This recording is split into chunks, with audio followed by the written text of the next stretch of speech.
오늘 하나님 주시는 말씀은 마가복음 11장 1절로 11절까지의 말씀입니다. 마가복음 11장. 제가 가진 성경으로 신약성경 73쪽에 있습니다. 마가복음 11장 1절로 11절까지의 말씀 제가 봉독해 드리도록 하겠습니다. 그들이 예루살렘에 가까이 와서 감난산 벳바게와 베다니에 이르렀을 때에 예수께서 제자 중 둘을 보내시며 이르시되 너희는 맞은편 마을로 가라. 그리로 들어가면 곧 아직 아무도 타보지 않은 나귀 새끼가 매여 있는 것을 보리니 풀어 끌고 오라. 만일 누가 너희에게 왜 이렇게 하느냐 묻거든 주가 쓰시겠다 하라.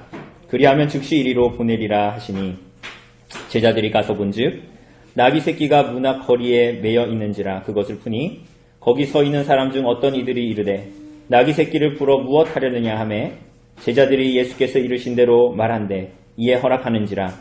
나귀 새끼를 예수께로 끌고 와서 자기들의 겉옷을 그 위에 얹어 놓음에 예수께서 타시니 많은 사람들은 자기들의 겉옷을 또 다른 이들은 들에서 벤 나뭇가지를 길에 펴며 앞에서 가고 뒤에서 따르는 자들이 소리 지르되 호산나 찬송하리로다 주의 이름으로 오시는 이여 찬송하리로다 오는 우리 조상 다윗의 나라여 가장 높은 곳에서 호산나 하더라. 예수께서 예루살렘에 이르러 성전에 들어가사 모든 것을 둘러보시고 때가 이미 저물매 12 제자를 데리시고 베다니에 나가시니라. 아멘.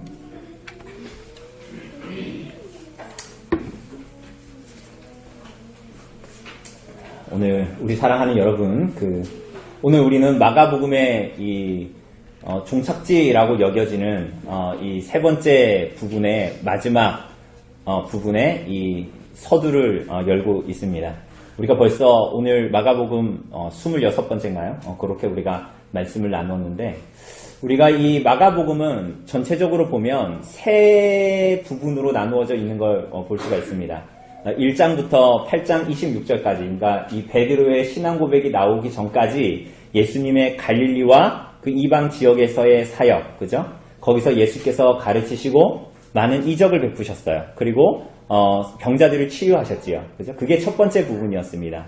그리고 두 번째 부분 8장 27절부터 우리가 지난주에 봤던 10장까지의 이제 그 내용들이 중간 부분입니다. 그 부분은 예수님께서 지금 가시는 길이 예루살렘으로 올라가시는 길이 무엇인지, 예수님의 왕 되신다라는 것이 무엇인지, 그리고 더하여서 그분을 믿고 따른다는 제자도가 대체 무엇인지에 대해서 예수님께서 반복적으로 말씀하십니다. 그죠? 8장과 9장과 10장에서 예수님이 십자가에 달려 죽으시는 예수님의 그 순환이 무엇을 말하는가, 그리고 제자들에게는 무엇을 말하는가를 보여주셨습니다. 그죠? 많이 가르치셨고, 그리고 오늘 이 마지막 세 번째 부분 11장부터 마지막 16장까지는 그야말로 예수님께서 예루살렘의 사역을 하시는 것입니다. 그죠?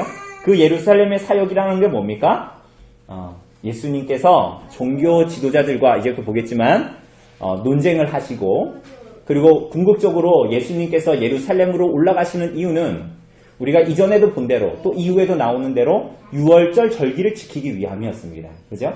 그러나 그것은 사실은 실제적으로는 그 6월절 절기에 죽임을 당하는 어린 양이신 예수 그리스도께서 예루살렘으로 가시는 것은 그저 6월절 절기를 지키는 것이 아니라 그 제사의 완성으로서 자신이 그 6월절 희생이 되기 위해서 그 예루살렘으로 올라가시는 길입니다. 오늘 우리가 보는 이 11장 1절에서 11절은 그 마지막 부분의 첫 번째 부분입니다. 첫 번째 부분인데 이 시작에서부터 마가는 예수님의 사역에 대한 오해를 거두면서 시작합니다. 우리들은 흔히 예수님의 사역을 자칫 잘못 생각하면 예수님께서 그저 논쟁을 하고 정치적인 권력자들과 어떤 세속적인 권력자들에게 밑보여서 어떻게 오해를 당하고 그들의 겁박에 의하여서 십자가에 달려 죽으신 것처럼 생각하지만 그것이 아니죠. 그죠? 예수님께서 약하셔서 어쩔 수 없이 받으신 순환이 아니라 예수님께서 그 주권적으로 선택하신 길, 그것이 바로 예수 그리스도의 순환, 고난이라는 것입니다. 예수님이 우연찮게 십자가에 달려 죽으시고 우연찮게 고난받으신 것이 아니라 이것은 하나님의 영원하신 계획 속에 있었고, 그리고 하나님께서는 선지자들을 통해서 오늘 우리가 볼 것이지만 선지자들을 통해서 구약의 말씀을 통해서 이미 그 모든 것들을 예언하셨습니다. 예언해 주셨습니다. 그리고 그 모든 예언의 말씀을 통해서 믿음으로 받아들이고 믿음으로 소망하며 이 땅을 바라보았던 그 모든 자들의 구원자로 이 땅에 오신 분, 그분이 누구세요? 예수님이시죠. 예수 그리스도십니다. 그분이 성경에서 계속 예언하는 대로 왕으로 오셨어요. 그죠? 그런데 놀랍게도 예수님은 영화에 나오는 대단한 능력을 가진 자로 나타나지 않으십니다. 예리자매가 어벤져스인가요? 엔드게임 꼭 보라고 그랬는데 못 봤는데, 그런 이제 마블 시리즈나 이런 데 나오는 대단한 능력을 가진, 그래서 무엇하든지 이기고 싸우고 뭐 그렇게 나타나는 예수님, 대단한 능력으로 무언가를 이기는 그런 식으로 나타나는 예수님이 아니라 오히려 예수님은 그렇게 생각하고 있었을 그 예수님 당시의 사람들 그리고 제자들의 오해를 하나씩 하나씩 벗겨내십니다.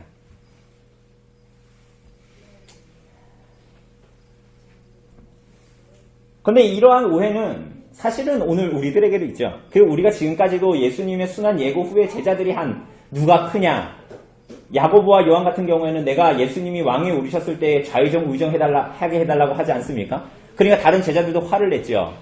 왜 화를 냈습니까? 그거 나도 하고 싶은데 네가 먼저 가서 선수 치냐, 뭐 이렇게 싸웠잖아요. 그러한 이유가 아니라는 것입니다. 우리도 오해하죠. 때로는 우리가 신앙생활을 하면서 뭔가 요란하고 화려하고, 마치 비유하여 보자면 연말에 우리가 그 연예인들 TV에 나오는 시상식처럼 그런 일들 가운데 아름다운 옷을 입고 향수를 뿌리고 이쁜 얼굴로 TV 앞에 서서 이 모든 영광을 하나님께 돌립니다. 이런 식으로 하나님의 일하심과 하나님의 어떠하심이 나타나야 합당하다라고 우리도 오해하는 거예요, 자꾸만. 그러나 그렇지 않죠. 그렇지 않은, 세상도 바라고 추구하는 요란하고 화려하고 좋아 보이는 것들이 아니라면 그게 주님께서 원하시는 것이 아니라고 우리도 자꾸만 생각하는 거예요. 그러니까 오해하는 거죠. 그래서 우리가 말씀에서 발견되는 주님의 뜻과 계획을 붙들지 않고 내가 생각하는 주의 선하심과 일하심에 대해서 스스로 생각하고, 그러면 자꾸만 어떻게 돼요? 하나님의 말씀이 말하고 있는 예수님, 하나님의 말씀이 말하고 있는 제자도에 대해서 집중하지 않고 어떻게 돼요? 내 생각이 만들어낸 하나님은 이걸 원하실 거야. 하나님은 이걸 좋아하실 걸? 내 삶에 이렇게 가는 걸 하나님은 이렇게 좋아하실 거야 라고 하나님의 말씀에 비추는 것이 아니라 나의 생각이 성경이 되어 그것을 비춰서 오해하는 거예요. 뭘 오해해요? 하나님도 오해하고 내 삶에 대한 하나님의 뜻도 자꾸만 오해하고 내가 좋아하는 식으로 그래서 삶을 영위하고 풀어나가게 됩니다. 사랑하는 여러분, 우리 주님께서는 우리들을 오라고 하실 때에 그렇게 하지 않으십니다. 예수님은 우리들에게 예수님이 누구신지 보이십니다. 무엇을 통해서 보이세요? 그렇죠. 하나님의 말씀을 통해서 예수님이 어떠한 분인지를 알리십니다. 뿐만이 아니라 그분이 메시아이신데 무엇으로 어떻게 우리들의 참된 왕인지 보이십니다. 어떻게? 말씀을 통해서. 그리고 그 예수님 안에 참된 생명이 있다는 것을 우리들에게 가르치십니다. 말씀을 통해서. 그래서 예수님은 말씀에 예언된 대로 오시는 거예요. 그리고 그 말씀에 예언된 대로 신실하신 하나님께서 예언하신 대로 그리스도께서 오셨으니 그를 따르는 모든 자들은 무엇에 의해서? 그리스도를 받아들이고 이제 내 마음에 그것을 해석해서 살아가는 것이 아니라 예언된 그리스도가 오신 것처럼 하나님의 말씀에 의하여 예수님을 따라가는 삶을 살아가는 것이에요. 오늘 사랑하는 여러분, 본문을 보십시오. 예수님은 예루살렘에 가까이 오셨습니다. 왜 오셨죠? 초두에 말씀드린 대로 6월절 절기를 지키기 위해서, 그리고 예수님께서 지금 갈릴리에서부터 예루살렘으로 올라가는 길을 계속 오르셨는데 그 길은 그야말로 혼자 가신 것이 아니라 제자들, 그리고 그 6월절 절기를 지키기 위해서 그 수많은 군중들과 함께 그 예루살렘으로 올라가는 길을 걸어가셨습니다. 예수님이 그렇게 사시는 참된 6월절 절기의 어린 양이 되기 위해서 예루살렘으로 올라가시고 계셨던 것이죠. 예수님은 드디어 예루살렘에 가까운 감난산 벳바게와 베다니에 이르게 됩니다. 벳바게라는, 우리가 이제 다음 주에 무화과 나무 비유 이런 거 볼 건데, 벳바게라는 이 이름도 설익은 무화과의 마을이라는 뜻이거든요. 이게 이제 앞으로 나타날 일들이 무엇인지를 좀 이제 보여주는 것 같습니다. 그런데 어쨌거나 벳바게와 베다니에 이르게 됩니다. 여러분, 벳바게는 지금 어딘지 정확하게 몰라요. 근데 베다니는 압니다. 예루살렘에서 동쪽으로 3km 정도, 3.2km 정도 떨어졌어요. 그러니까 아마 이 벳바게는 예루살렘과 베다니 요 사이에 위치한 어느 마을일 것이다 라고 사람들은 추측합니다. 여기에서 예수님은 제자들을 보내십니다. 몇 명을 보내십니까? 제자들을 줄을 보내요. 어디로 보냅니까?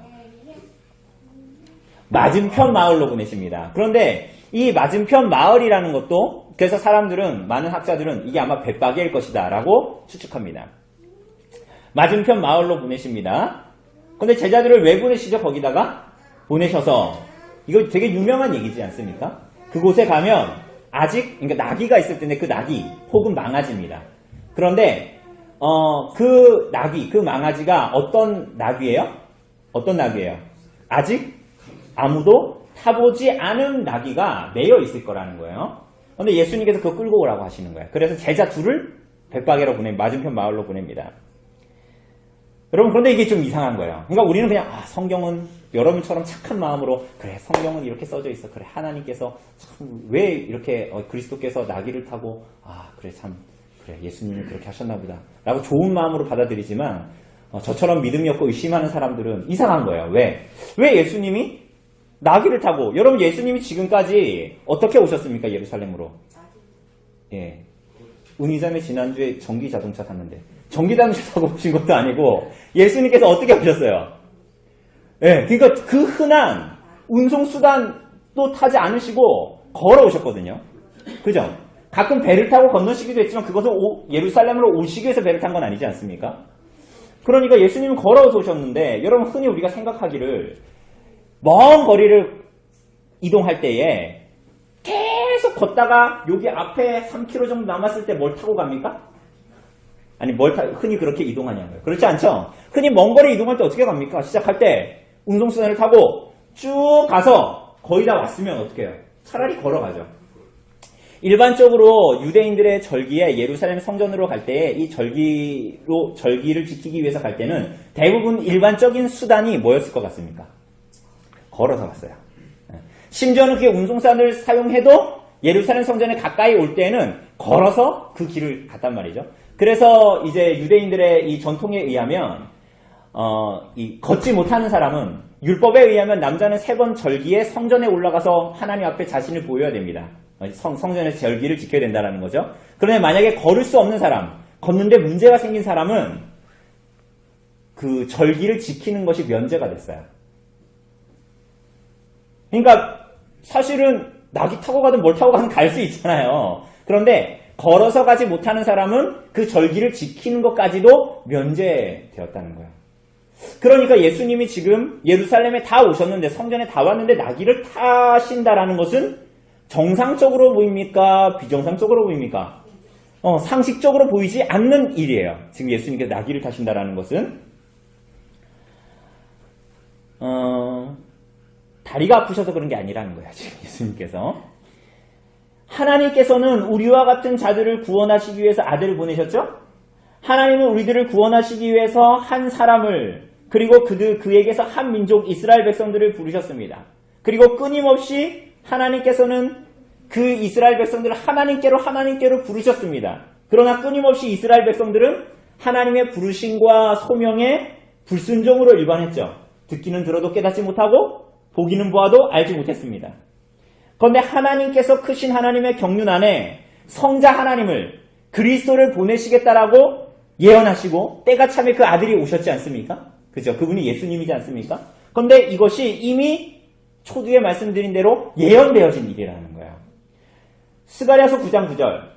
스가랴는 학계 선지자와 동시대에 사역했던 사람인데 예수님 오시기 500년 전에 스가랴가 사역했습니다. 그러니까 예수님 오시기 500년 전에 이 스가랴서는 기록되어졌다는 거예요. 그런데 스가랴서 9장 9절에 여러분 외우기도 쉽죠? 스가랴서 9장 9절. 스가랴서 9장 9절이니까.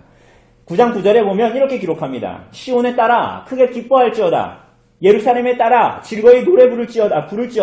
보라, 네 왕이 내게 임하시나니 그는 공의로우시며 구원을 베푸시며 겸손하여 나귀를 타시나니 나귀의 작은 것 곧 나귀 새끼니라. 누가 오신다고요? 왕이 오시는데 그분이 뭘 탄다고요? 나귀를 탄다. 스가랴서는 무엇을 말하고 있죠? 스가랴서의 내용을 보면 우리가 계시록 볼 때도 스가랴서를 잠깐 봤지만 스가랴서는 바벨론 포로 가운데에 왔던 이스라엘 백성들을 하나님께서 하나님의 경륜 안에 다시 부르셨습니다. 포로기를 끝내고 다시 돌아오게 하시지요. 그리고 이들은 스가랴서 6장에 보면 새로운 성전을 짓게 됩니다. 왜냐하면 그 이전에 성전들이 다 폐파됐으니까. 그런데 그 성전을 8장에 말하는 대로 성전을 짓게 되는데 새롭게 건축된 이 성전에 여호와께서 돌아오십니다. 여호와께서 돌아오십니다. 돌아오신 하나님을 대변하여 다스릴 왕 역시 돌아옵니다. 그게 뭐예요? 스가랴서 9장 9절의 예언이에요. 방금 우리가 읽은 대로. 어린 나귀를 타고 그 왕이 돌아오세요. 그러니까 우리가 에스겔서 같은 데 보면 끊임없이 이스라엘 백성들이 불순종해서 하나님께서 성전에서 떠나시는 환상이 막 보이지 않습니까? 그런데 그 하나님이 때가 차고 그 이스라엘 백성들을 징계해서 다시 불러들여서 새로운 성전을 지을 때에 그 하나님이 돌아오신다는 거예요. 성전을 떠난 하나님이 돌아오시는데 그 돌아오신 하나님을 대변하여 통치할 왕이 나타날 거라는 거예요. 그런데 그 왕은 나귀를 타고 오신다라는 거예요. 그게 스가랴서 9장 9절의 예언입니다. 이 바벨론 포로에서 돌아온 언약 백성들의 왕, 하나님의 통치를 대행하는 왕, 그분은 나귀를 타고 오십니다. 왜 나귀를 타고 오십니까? 여러분, 제가 6월에 또 언제 한번 남서울교회 가서 2단 세미나를 해야 되는데 수요일날에 그 신천지 이만희 같은 사람 보면 이렇게 뭐 타고 있어요? 흰말을 타고 있어요. 계시록에 나온 대로. 그죠? 예수님 왕이면 그런 승리를 개선장군처럼 흰말을 타고 와야 되는데 이 우리들의 왕이신 이 분은 뭘 타고 온다라는 거예요? 나귀를 타고 온다는 거 이상하죠? 왜 나귀일까요? 예수님은 가난하셨을까요? 여러분 마태는 이 동일한 본문을 기록하면서 멍에 매는 짐승의 새끼를 탔다라고 스가랴서를 인용합니다. 뭐를 매는 짐승이요? 멍에 매는 짐승의 새끼. 마태가 말하는 대로 하나님께서 보내신 성자 하나님은 하나님의 대리 통치자로서 오시는 그 왕은 군림하시는 왕이 아니라 섬기시는 왕이시죠. 그런데 그 섬김이라는 것이 뭡니까? 그 섬김이라는 거. 여러분 그것은 세상의 누구도 흉내낼 수 없는 섬김이에요. 광명의 천사로 자신을 위장하는 사탄도 흉내낼 수 없는 섬김입니다. 그 섬김이 뭡니까? 스가랴서 3장 9절에서 말하는 대로 한 싹이 나오는데 그 한 싹은 뭘 할 거예요? 이 땅의 죄악을 하루 만에 제거하실 것입니다. 다시 말하자면 이 오시는 왕은 겸손의 왕이신데요. 멍에를 매는 짐승을 타시고 오십니다. 멍에 짐을 매는 짐승을 타고 오신다는 거예요. 그런데 그분이 지시는 그 짐은 우리들을 위해서 지시는 멍에입니다. 자, 마가는 기록하기를 뭐라고 기록하냐면 여러분 이게 약간 이상할 수 있습니다. 여러분 잘 들어보세요. 마가는 기록하기를 아직 아무도 타보지 않은 나귀 새끼라고 말합니다. 마태는 뭐라 그랬어요? 멍에 매는 짐승이라 그랬죠? 그런데 마가는 뭐라고 인용해요? 아직 아무도 타보지 않은 나귀 새끼입니다. 나귀는 나귀인데 타보지 않았대요. 여러분 타보지 않은 나귀는 민수기나 신명기에 의하면 하나님께 바쳐지는 동물이에요. 자, 여러분. 민수기 19장 2절을 보면 온전하여 흠이 없고 아직 멍에 매지 아니한 붉은 암송아지를 내게로 끌어오게 하고 라고 얘기합니다. 신명기 21장에서도 비슷한 본문이 나타나는데요. 이 본문에서 보여지는 바대로 하나님께 바쳐지는 동물이라는 것은 뭐예요? 길들여지지 않은 동물, 아무도 타지 않은 동물, 멍에를 매지 않은 동물을 하나님께 드렸습니다. 사랑하는 여러분, 오늘 마가복음이 기록하는 예루살렘에서의 일, 그리고 구약의 예언, 이스가랴서의 예언은 모두 예수님이 왕이 되시는 방식이 무엇인지, 그리고 그분이 우리를 사랑하셔서 지시는 징과 멍에가 무엇인지, 그리고 그분이 예언대로 부르시는 그 나귀의 어떠함은 예수님께서 어떻게 하나님께 드려져야 하는지를 잘 보여주고 있습니다. 그 왕이 누구시고 그 나귀를 타는 그 겸손의 왕이신 그 분이 섬기시는 그 섬김이라는 것이 대체 어떤 유의 것인지, 그리고 그가 하나님께 어떻게 드려져야 하는지까지도 보여주는 것입니다. 예수 그리스도께서 받으시는 순환과 십자가에서의 죽음은 우리가 고백하고 알다시피 그분으로 말미암는 그분의 짐과 멍에 때문에 죽으시는 죽음이 아니었죠. 그분의 죄짐으로 인한 죽음이 아니었죠. 예수님은 예언대로 이 땅에 오신 메시아이시고 돌아오신 왕이시고 돌아오신 하나님의 영광을 드러낼 대리 통치자로 오신 분임에도 불구하고 그분은 죽으시는데 그 죽음은 그분의 죄의 멍에와 죄의 짐 때문에 죽으시는 죽음이 아니었습니다. 그리고 그분의 통치는 다른 나라의 열왕들과 같이 흰말을 타고 개선 입장을 하는 것이 아니라 오히려 섬기는 나귀를 타고 들어오시는 그 왕이었어요. 여러분, 어떤 사람들은 이 본문을 가지고 예수님이 벳바게에 나귀를 예약해 놓으셨다는 거예요. 그래서 약속해 놓고 3절이 말하는 대로 그 사람한테 가가지고 제자들이 주님께서 쓰시겠다라는 것이 마치 그 나귀를 내어주는 암호처럼, 키처럼 여겨졌을 것이다 라고 주장하기도 합니다. 맞는 말일 수도 있습니다. 그러나 여러분 잘 생각해보면 만약 그랬다면 마가나 혹은 다른 복음서 기자들이 기록하지 않았을 리가 없고, 그리고 예수님이 말씀하실 때도 일반적으로 그렇게 약속하셨다면 뭐라고 제자들에게 그러셔야 됐어요?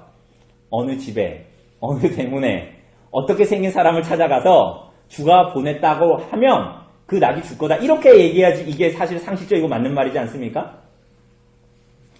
예수님은 그렇게 하지 않으시고 오히려 사람들이 제자들의 이 행동, 가서 나귀를 풀려고 하면 왜 이렇게 하느냐라고 물어보면 주가 쓰시겠다 하라, 그럼 즉시 보낼 거다 라고 말합니다. 그리고 실제로 거리에 매여있는 나귀를 푸니 사람들이 무엇 하려느냐라고 묻고 제자들은 이르신 대로 말하고 이에 나귀를 데리고 오죠. 그런데 여러분, 이와 비슷한 일이 또 있어요. 나중에 성경을 많이 읽으시는 여러분 이후에 비슷한 일이 또 있습니다. 무슨 일이 있었어요? 14장에 보면 예수님께서 유월절 음식을 나눌 장소를 제자들이 물어보지 않습니까? 그러니까 예수님께서 제자 중 둘을 성내로 보내십니다. 그리고 뭐라 그러세요? 가면, 이거 굉장히 만화 같은 얘기죠. 가면 물 한 동이를 이고 가는 사람을 만날 텐데 그를 따라가서 어디든지 그가 들어가는 집에 집주인에게 가서 선생님의 말씀이, 예수님의 말씀이 내가 내 제자들과 함께 유월절 음식을 먹을 나의 객실이 어디 있느냐라고 물으라고 하시죠. 심지어는 예수님께서는 그 결과도 아세요, 모르세요? 아세요. 어떻게? 그리하면 자리를 펴고 준비한 큰 다락방을 너희에게 보일 거다. 이렇게 예수님께서 14장에서도 말씀하십니다. 그러니까 이것은 약속했다, 암호다 이렇게 말하기에는 그런 내용이 아닙니다. 그러니까 오히려 이 모든 일들이 11장부터 16장까지 나타나는 예수님의 고난과 순환과 예수님의 왕되심이 예언되어진, 하나님의 말씀에 예언되어진 그 메시아다라는 것을 다 보여주시는 거예요, 예수님께서. 이와 같은 일들은 예수님이 이미 모든 일어날 일들을 알고 계시고 모든 일들을 주관하고 계신다라는 것을 말합니다. 다시 말하면 예수님께서 우발적으로 일방적으로 고난을 받으셔서 십자가에 달려 죽으시는 것이 아니라 이 예루살렘에서의 사역은 하나님의 작정 아래 예수께서 주권 다 되셔서 스스로 순종하여 선택하신 길을 가시는 것이다라는 것을 말하는 것입니다. 사랑하는 여러분 이분이 우리 주님이시죠. 그죠? 우리가 구주 예수 그리스도를 사랑하여 그분을 따르고 그분의 말씀에 순종하기를 소원하는 것은 향방 없는 다름질이 아니에요. 여러분, 분명한 소망이 있습니다. 지금 우리 파리 한 마리 다니죠. 이 파리는 향방 없이 떠돌아다닙니다. 큰 똥파리는 집에 들어오면 우리 공사하느라고 문을 열어놨는데 얘는 향방을 모르고 막 돌아다니죠. 이리저리 부딪히고 어디가 문인지도 모르고 부딪히고 막 돌아다니죠. 여러분, 우리가 예수님을 따르는 것은 향방 없는 다름질이 아니라는 거예요. 어떻게 될지 모르는 것이 아니에요. 그저 예수님 믿고 내 삶이 어떻게 될지 모르는 그냥 무책임하게 내 삶을 예수님께 던집니다라는 것이 아니에요.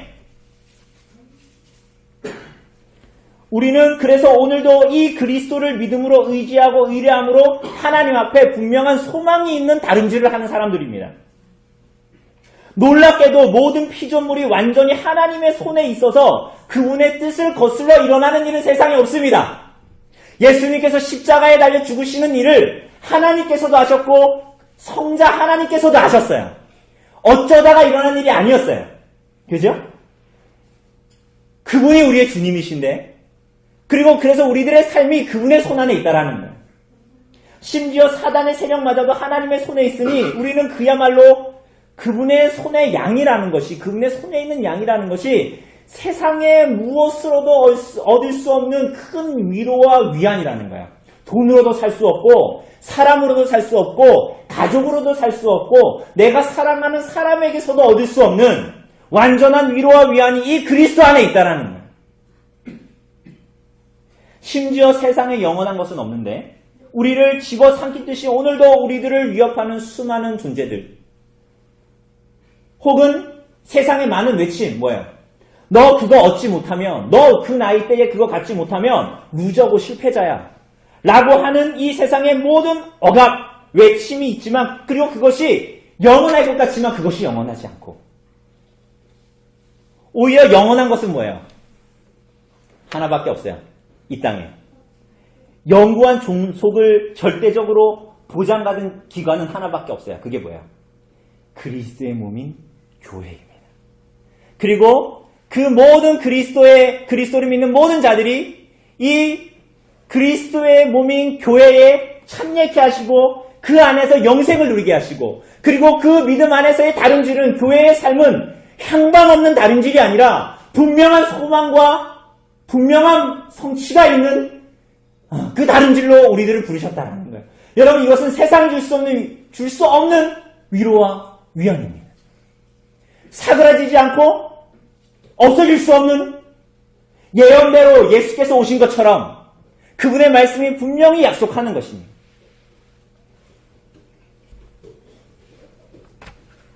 여러분 그보다 큰 위로와 보호와 위안이 어디에 있습니까? 오늘 사랑하는 여러분 우리의 이 존귀하신 구주 예수 그리스도께서 6월절 절기에 예루살렘 성전으로 향하십니다. 돌아오신 하나님의 영광을 드러내시는 분이 대리 통치자가 예루살렘 성에 입성하십니다. 사람들이 뭘 합니까? 제자들은 겉옷을 벗어서 나귀 위에 얹고 여러분 겉옷은 그냥 우리들이 이거지만 우리가 오늘 오후에도 보겠지만 이 겉옷은 밤에 덮고 자야 되는 거거든요. 필수품이에요. 필수품. 그런데 이것을 어떻게 하는 거예요? 나귀 위에 얹고 그리고 다른 사람들 많은 군중들은 어떻게 합니까? 자기들의 겉옷을 어디에 깔아요? 바닥에다 깔아요. 흙바닥에 깔아요. 이거 아스팔트, 시멘트 이런 거 아닙니다. 흙바닥에 다 깔아버립니다. 그리고 또 어떻게 해요? 들에서 벤 나뭇가지들을 길에 펴니다. 여러분 이것은 열왕기하 9장의 예후의 기록에서도 나타난 것처럼 왕의 즉위를 얘기하는 거예요. 왕의 행진을 얘기하는 것입니다. 그리고 앞에 가고 뒤에 따르는 무리들이 뭐라고 외칩니까? 호산나 찬송하리로다 주의 이름으로 오시는 이여. 여러분 이것은 유대인들이 절기에 불렀던 노래예요. 절기에. 성전으로 올라가면서 불렀던 노래인데 이게 시편 118편의 말씀입니다. 호산나, 호산나가 뭐예요? 호산나는 쉽게 그 의미를 도출하자면 지금 우리를 구원하소서입니다. 지금 우리를 구원하소서. 그러니까 이들이 호산나 다윗의 그 주의 이름으로 오시는 이여 우리를 지금 구원하소서라는 것은 하나님의 구원에 대한 이들의 간구예요. 이 찬송은. 즉 예수님의 예루살렘 입성 시에 사람들이 이 시편을 불렀다는 것은 예수님의 입성이 이스라엘을 구원하는 왕의 모습, 스가랴가 예언한 대로 하나님의 영광을 드러낼 메시아의 모습이라는 것을 나타낸 것입니다. 여러분 그렇다면 예수님은 어디에서 무엇에서 이 사람들을 구원해 냅니까? 사람들은 무엇에서 구원해 달라는 것입니까? 시편은 무엇으로부터 구원을 말하고 있습니까? 표면적으로 보자면 하나님께서 지금 입성하고 계시는 예수님을 통해서 이 군중들이 부르는 이 찬송을 통해서 보자면 이방의 압박에서 우리를 구해달라는 거야. 이방의 압박이라는 것은 이 당시로 보면 뭡니까? 로마의 압제입니다. 로마의 압제. 그러나 근본적으로 보면 이것은 그저 로마의 압제에서 우리를 구원해달라는 시편의 내용이 아니에요. 그죠? 여러분 예수님 우리가 오늘 오후에 볼 거지만 하나님께서 이스라엘 백성들을 어디서 건져내십니까? 어디에서 건져내세요? 애굽에서 건져내십니다. 여러분 이것은 우리가 일제시대 때에 여기서 해방되기를 원합니다. 그래서 애굽에서 건지신 그것만을 말하는 것이 아니에요. 여러분 하나님께서 이스라엘 백성들을 애굽에서 구원해내신 것은 민족적인 구원이라기보다는 하나님 안에서의 참된 자유를 누리게 함, 진리 안에서의 자유를 누리게 함, 그래서 참된 하나님의 백성으로서의 회복과 그 삶이 무엇인지를 보여주시기 위함입니다. 우리가 오늘 오후에 보겠지만 이스라엘 백성들이 그래서 이스라엘 광야로 가나안에 들어가기 전에 어디로 갑니까? 광야로 들어가죠. 광야에서 뭐 먹고 살았습니까? 만나 먹고 살았어요. 그게 뭐예요? 하나님이 우리들의 양식이 된다는 거예요. 이 땅에 존재하는 것이 우리들의 힘과 노력으로 살아가는 것 같지만 오늘 우리들이 가지고 있는 직업, 내가 이런 기능을 가져서 내가 이런 거를 잘해가지고 내가 이런 직업을 가졌는데 라고 생각하지만 그것이 아니에요. 그것도 다 하나님으로부터 오는 만나예요. 왜? 내가 가진 힘과 능력과 건강과 환경까지도 누가 주신 거예요? 하나님이 허락하신 것이기 때문에 그렇습니다. 그러니까 우리들의 모든 인생이 하나님으로부터 말미암는 하나님께 붙들림 받은 하나님의 백성으로서의 회복의 삶을 살아가도록 하나님께서 우리들을 부르신 것입니다. 그러니까 민족적인 구원이 아니라는 거죠. 근원적으로 보면. 여러분 예수님은 이들의 강구대로 이들은 모르고 예수님을 부르고 있지만 예수님은 이들의 강구대로 이들을 구원하실 것입니다. 그런데 그 구원이 뭡니까? 시편 118편에 잘 나와 있습니다. 여러분 시편 118편은 우리가 지금 40편, 41편 보고 있는데 아직 118편이면 여러분 1년이 52주니까 뭐 이번 주처럼 막 쉬고 막 이러면 언제 할지는 모르겠으나 시편 118편은 하나님께서 이스라엘 백성들에게 베푸시는 하나님의 영원하고 신실하신 인자, 헤세드, 우리가 룻기를 볼 때 봤던 헤세드를 잘 드러냅니다. 여러분 하나님께서 하나님의 백성들을 향해서 어떻게 하나님의 변치 않는 인자하심을 드러내시죠? 우리 잠깐 볼까요? 시편 우리 잠깐 접어놓고 시편 118편 잠깐 봅시다. 시편 118편입니다.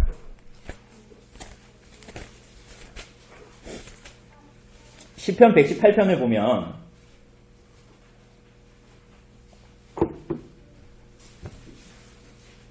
19절에서 20절까지 19절 20절 한번 읽어보죠. 19절 20절 890쪽입니다. 구약성경.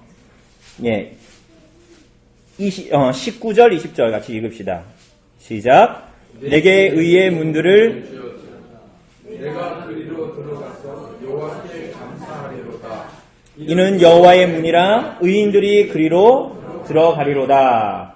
하나님께서 의의 문을 여십니다. 그런데 그 문을 다르게 말하자면 여호와의 문입니다.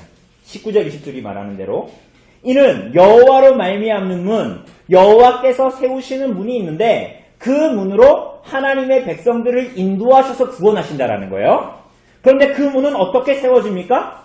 그 문이 세워질지 누가 알았습니까? 그 아래 보면 집을 짓는 기술자가, 건축자가 쓸모없다고 버린 돌이 하나님이 세우시는 의의 문, 여호와의 문의 기초가 됩니다. 머릿돌이 됩니다. 이게 무슨 얘기입니까? 하나님께서 약속하시고 한 사람 아브라함과 그 이후에 이스라엘 백성들을 부르시고 귀한 직분들을 허락하시고 하나님의 구속의 경륜을 나타내도록 허락하셨는데 이스라엘 백성들이 그것을 드러냈어요? 못 드러냈어요? 드러내지 못했지요. 하나님을 무시하고 하나님의 말씀을 오해하고 때로는 하나님의 말씀을 짓밟고, 그죠? 우리가 초기에 얘기한 대로 우리가 가진 생각과 우리들이 가진 전통을 하나님의 말씀보다 위에 두고, 그래서 하나님의 말씀을 오해하고 구부려뜨렸습니다. 하나님의 뜻을 받들기보다는. 그래서 예수께서 오셨을 때 어떻게 하는 거예요?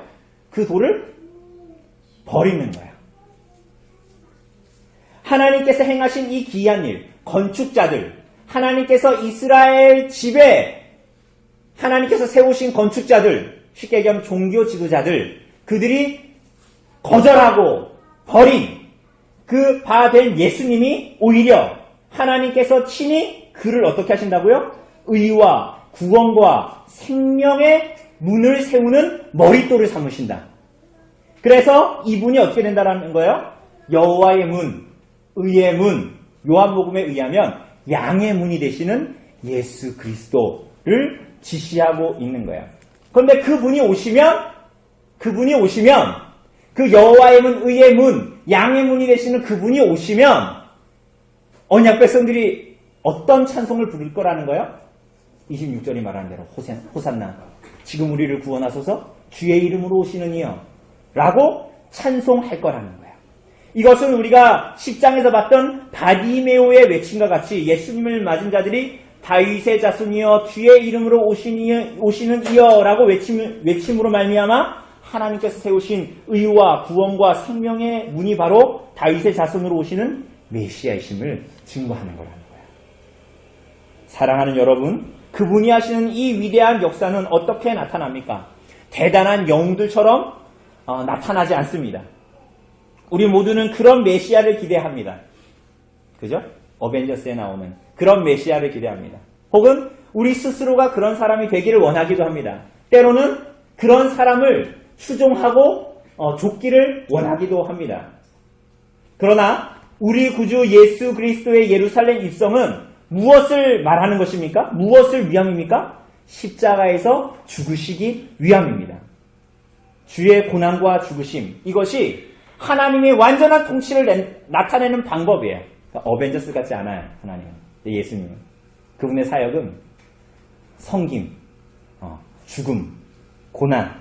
그래서 그리스도께서 얻으실 영광은 그분의 고난과 죽음과 분리되지 않는 것이지요. 여러분, 예수님을 믿는다라는 것은 이런 분을 믿는다라는 것입니다. 자기를 부인하고 주를 따른다라는 것은 바로 주께서 걸으신 이 걸음을 따라 걷는다라는 것이에요. 여러분, 이것을 기억하셔야 됩니다. 주님께서 영광 받으신 후에 그를 따르는 자들로 하여금 참여하게 하리라라는 그 통치의 권세와 영광은 이런 유로 말미암아서만 나타나지는 것이다라고 예수님께서 말씀하시고 가르치는 것입니다. 우리들이 상상하고 우리들이 생각하고 우리들의 눈에 좋아 보이는 그것이 하나님의 영광에 참여하는 길이 아니라 예수님 자신도 그러하셨고 제자들에게 가르치신 것도 그것이 아니라는 거예요. 그런데 우리는 너무나 자주 오해해요. 제자들처럼. 때로는 하나님의 말씀을 묵상한다고 읽고 묵상한다고 하지만 그것을 내가 보기에 좋은 대로 계속적으로 해석해내는 거예요. 계시 의존적인 해석이 아니라 하나님의 말씀에 의한 해석이 아니라.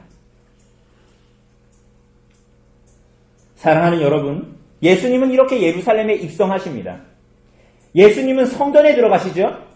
이 열렬하고 화려하고 가슴 뛰는 환영식, 사람들이 막 자기의 겉옷을 막 깔았어요. 왕의 즉위식이에요. 화려하고 웅장합니다. 시끌벅적합니다. 열렬하죠. 그리고 예수님은 성전에 들어가십니다. 어떤 일이 벌어졌죠? 여러분과 저는 무엇을 기대합니까? 이 본문을 읽을 때. 예수님은 성전에 들어가셔서 모든 것을 둘러보시고 돌아가십니다. 용두삼위. 우리가 기대했던 것과는 전혀 다른 일들이 벌어지죠. 정말 예수님께서 이 화려한 왕의 이 즉위식과 같은 행진을 하고 나서 나타나는 일은 우리가 기대했던 일과는 전혀 상반되는 일. 그럼 예수께서 조용히 그것을 돌아보시고 돌아가시는. 여러분 이것을 보면서 제자들은 어떤 생각을 했을까요? 여러분은 어떻습니까? 여러분 예수님은 왕이십니다. 어떤 왕이십니까? 시편 53편은 이렇게 말합니다. 그는 주 앞에서 자라나기를 연한 순 같고 마른 땅에서 나온 뿌리 같아서 고운 모양도 없고 풍채도 없은즉 우리가 보기에 흠모할 만한 아름다운 것이 없도다. 그는 멸시를 받아 사람들에게 버림받았으며 강고를 많이 겪었으며 질고를 아는 자라. 마치 사람들이 그에게서 얼굴을 가리는 것 같이 멸시를 당하였고 우리도 그를 귀히 여기지 아니하였도다.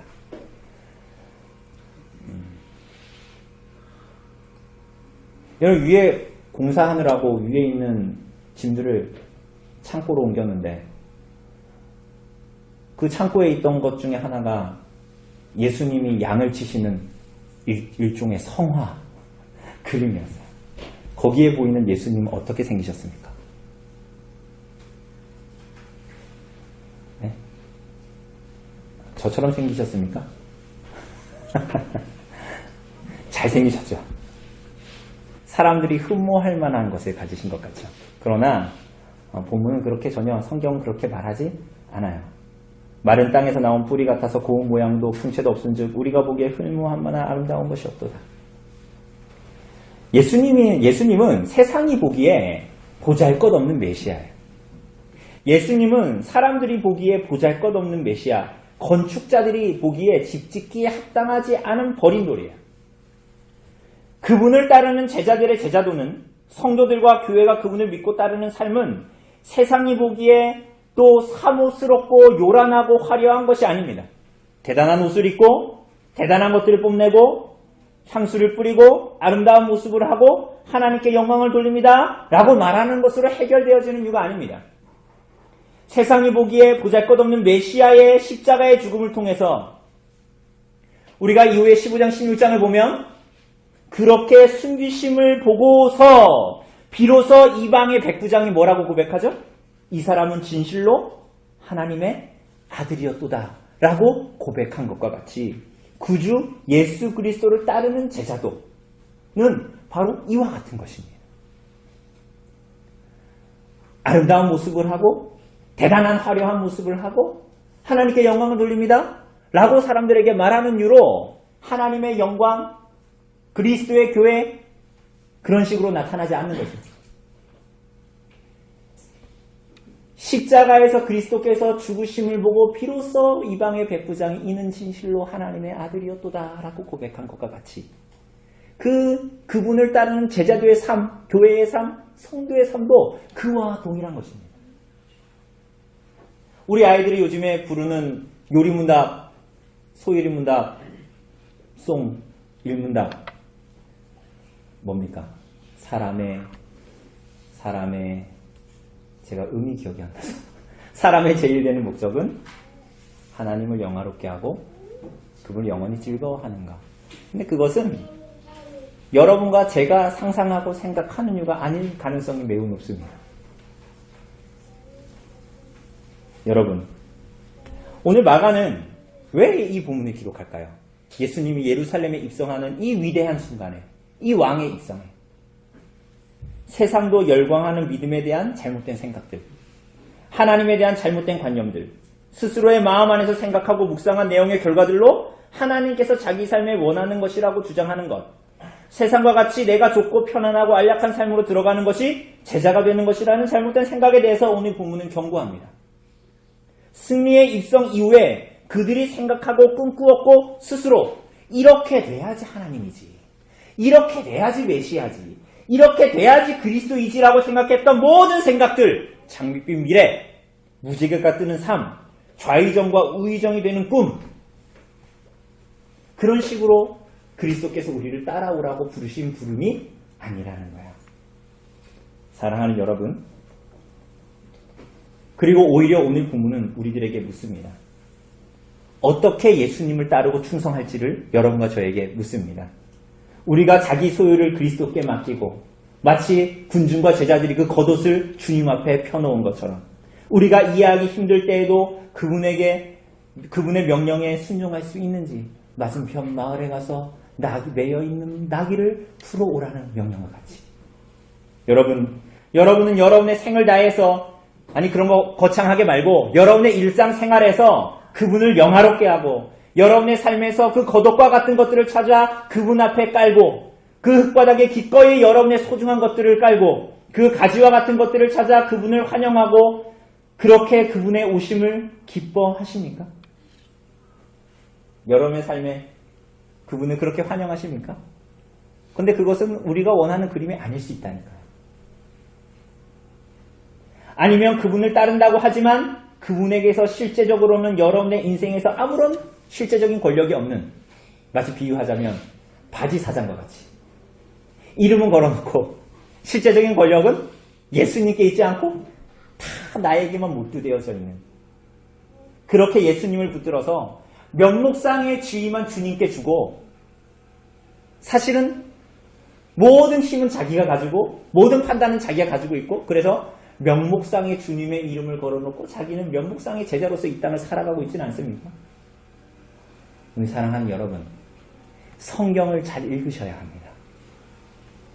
예수님이 누구신지를 성경을 통해서, 예수님이 무엇을 가르치시고 여러분과 저의 삶에 무엇을 원하시는지 여러분이 생각하지 마시고 성경을 통해서 무엇을 약속하시는지, 그분이 우리가 어떻게 그분을 따라야 하는지, 어떻게 그분을 의지하고 의뢰하는 것이 하나님께서 원하시는 방법인지 하나님의 말씀을 읽으셔야 합니다.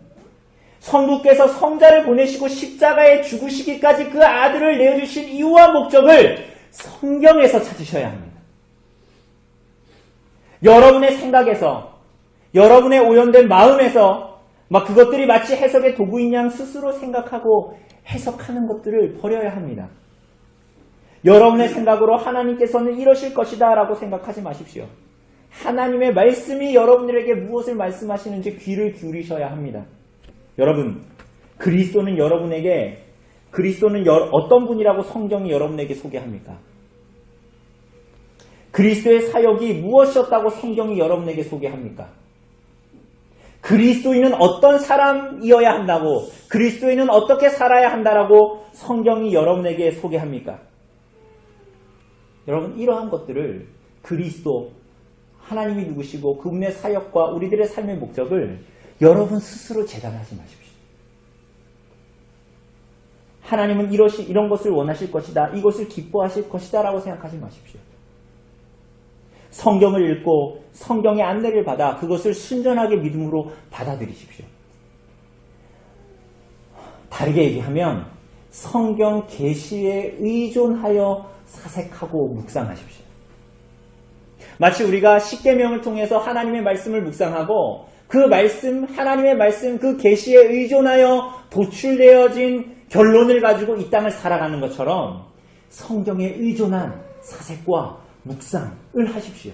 우리들의 모든 일상을 그 하나님의 말씀이 무엇을 말하고 있는가에 잇대어 비추어 우리들의 삶을 살아야 하는 것입니다. 그래서 그분 앞에 우리들의 무가치함을 발견하고 그분 앞에 좋을 때는 하나님을 높이고 찬양하지만 며칠 지나지 않아 그 겉옷을 다 깔고 종려나무 가지를 흔들면서 주님을 환영하지만 며칠 지나지 않아 십자가에 예수를 못 박으라고 고함치는 어리석인 죄인일 뿐임을, 그리고 예수님의 말씀에 순종하여 맞은편 마을로 가서 그 나귀를 데리고 오지만 며칠 지나지 않아 예수님에게서 떠나고 도망하고 그래서 연약하고 어리석고 신실하지 못한 죄인일 뿐임을 성경에 비추어 보아 깨닫고 주님 앞에 고백하고 그분을 의지하여 하나님 앞에 나아가시길 바랍니다. 그래서 이런 우리들의 부르신 주님의 부르심과 소명 앞에 우리는 아무것도 사실은 겉옷을 펴놓고도 사실 드릴 것이 없는 죄인임을 하나님 앞에 고백하고 감사하는 삶을 살아야 하는 것입니다. 그렇게 주님을 사랑하십시오. 그렇게 주님 주시는 쉽고 가벼운 명예를 지시고 예수님과 동행하십시오. 그리스도의 남은 고난을 육체에 채우십시오. 여러분, 그것이 성경이 말하는 제자되고 제자된 교회의 삶입니다. 여러분, 다시 한번 말씀드리지만 이것은 듣기에 좋은 종교적인 표어 같지만 그것은 여러분과 저의 일상생활에서 주님께서 우리들에게 원하시는 것이 여러분과 제가 기대하는 것이 아닐 수 있다는 거예요. 여러분, 우리는 때로는 맞은편 마을의 길거리에 매여있는 나귀처럼 계속 그 길거리에 매여있기를 원할지 몰라요.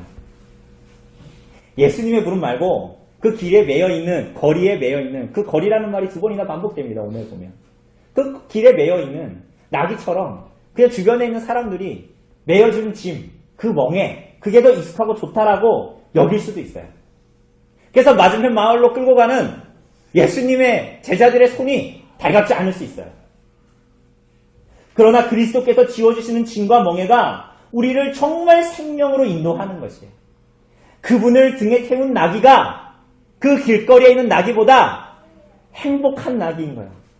사람들이 지어주는 짐과 멍에를 지는 것보다 그리스도를 따름으로 말미암아 그분이 지어주는 쉽고 가벼운 멍에와 짐이 훨씬 더 행복한 것입니다. 여러분, 그래서 창세기 49장 11절에 유다에게 예언되어진 그 예언처럼 그분에게 속한 나귀는 더 이상 거리에 매어져 있지 않고 포도나무에 매어져 있어 그분을 따르게 되고 그 옷을 포도주에 빨게 되는 그리스도께 속하게 되는 그러한 복이 허락되어지는 것입니다. 그렇게 참된 생명을 구원을 얻게 되고 주께 매어져 있는 것이 무엇보다 기쁨으로 여겨지는 제자의 삶을 그때서야 살게 되는 것입니다. 우리 사랑하는 여러분, 성령께서 이러한 제자의 길을 기쁘게 가도록 주님을 사랑하고 십자가를 지고 따르는 길을 마땅히 가도록 성령께서 여러분과 저를 그렇게 도우시기를 간절히 바랍니다. 이 시간 잠시 기도하도록 합시다.